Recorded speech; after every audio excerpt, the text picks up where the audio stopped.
Are people right to have lost confidence in the government over the vaccine rollout? No, they're not. And what we have to be judged by, obviously, is whether people are alive or whether whether they're very sick and in hospital. Now, we have tragically had some people who have died, and to every family who someone has died, it's a tragedy is as profound as anybody else. But when we compare ourselves to other nations, we've been remarkably lucky, remarkably blessed, and also have basically dealt with the fruits of both the discipline of the Australian people overwhelmingly, but also the organisational skills and the proficiency of government. Now, we know that things in the past have not gone as fast as we wanted, and we apologise for that. But they're ramping up now, over 1 million, in the last 7 days, over 1 million vaccines, and more Pfizer coming in. And we're launching a next wave of places to get your inoculation from, chemists. We're rolling them out, giving people more access and more venues to get vaccinated so we can get to a point where we can move on with our lives. OK, so the Prime Minister said sorry today. Why not yesterday? I'm just wondering why it was taken so long for the government to take responsibility. Well, I think the government wants to, and the Prime Minister wants to focus on the future while acknowledging what we could have done, and everybody can do better in the past. We acknowledge that. We've said sorry, but we don't want to dwell in some sort of, political space where it is all about, let's make you say sorry, when that is important, but it's not as important as what you do next. The best way to show contrition is to do a better job in the future, and we're doing that. We're rolling it out over 1 million inoculations you say that, in the last 7 days. In excess of 10.5 million now. If you're under 40, it is going to take a very long time till you can get a Pfizer vaccine. So you talk about, OK, we can say sorry, but let's look to the future. That future doesn't look very good if people under 40 have to wait for the Pfizer vaccine, which is the advised vaccine for them, for so long. I hear that. I hear what you say. Do you say sorry for that too, for them having to wait? Once it gets TGA approved. Well, we want to do a better job, and I'm not going to say sorry for the future.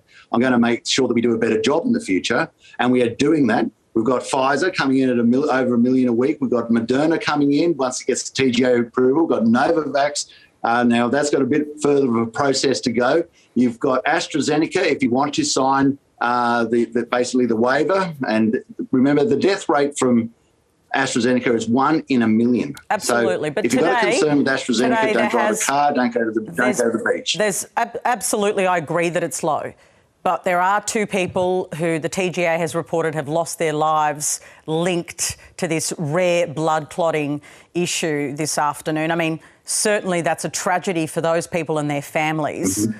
That's the issue, isn't it? That we have to be proportionate. That is an absolute tragedy. Just like this is what happens with so many inoculations. You want meningococcal inoculation? Well, there's risks with that. There's risks with measles inoculations. There's risks with a whole range of inoculations where you're putting a foreign body into your body.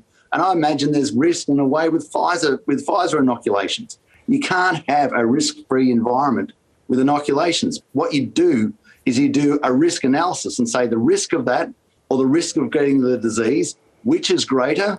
Does it warrant me getting the inoculation? Well, I believe, yes, it does. Mm. And, if we go forward with that, if we go forward with basically acknowledging the risk, but acknowledging the purpose, and the greater purpose is so the vast majority of people are in a position where they don't die. That is the goal. Yeah. New South Wales today recorded its highest number of cases in the outbreak. 3 states are in lockdown.